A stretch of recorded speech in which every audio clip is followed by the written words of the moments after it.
கிறிஸ்துவின் சுபாவத்திற்கு ஒத்து போகின்ற விசேஷமான 8 காரியங்களை நீங்கள் சிந்தித்துக் கொண்டிருக்க வேண்டும். அவைகளால் சிறந்த ஆசீர்வாதங்கள் கிடைக்கும் என்று பவுல் சொல்கிறார். பிலிப்பியர் 4:8 கடைசியாக, சகோதரரே, உண்மை உள்ளவைகள் எவைகளோ, நீதி உள்ளவைகள் எவைகளோ, கற்புள்ளவைகள் எவைகளோ, அன்புள்ளவைகள் எவைகளோ, நற்கீர்த்தி உள்ளவைகள் எவைகளோ, புண்ணியம் எதுவோ, புகழ் எதுவோ, அவைகளையே சிந்தித்துக் கொண்டிருங்கள்.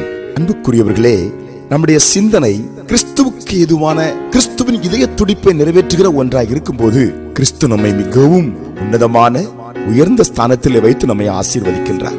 நம்முடைய வாழ்க்கையிலே நாம் சிறந்தவர்களாய், விசேஷமானவர்களாய் மாறுவதற்கு, ஒரு ஆசீர்வதிக்கப்பட்ட ஒரு வாழ்க்கை வாழ்வதற்கு 8 விசேஷங்களை நாம் சிந்தனையில் எப்போதும் வைத்துக் கொண்டிருக்க வேண்டும் என்று பவுலுடையார் நமக்கு ஆவியானவர் மூலமாய் ஆலோசனை தருகின்றார். 1 உண்மை, 2 ஒழுக்கம், 3 நீதி, 4 கற்பு, 5 அன்பு, 6 நற்கீர்த்தி, 7 புண்ணியம், 8 புகழ். இவைகளை நாம் சிந்திக்க நம்மை இந்த கால வேளையிலே அர்ப்பணிப்போம். நிச்சயமாய் ஆண்டவர் அளவில்லாமல் நம்மை ஆசீர்வதிக்க போகின்றார். வீணான சிந்தனை நமக்கு வேண்டாம்.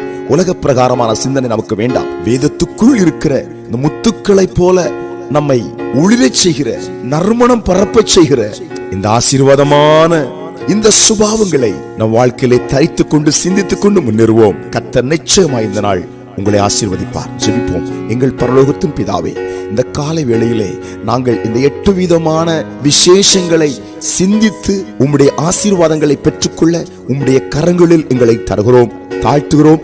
ஏந்திக் கொள்ளுங்க. இயேசுவின் நாமத்தில் பிதாவே, ஆமென்.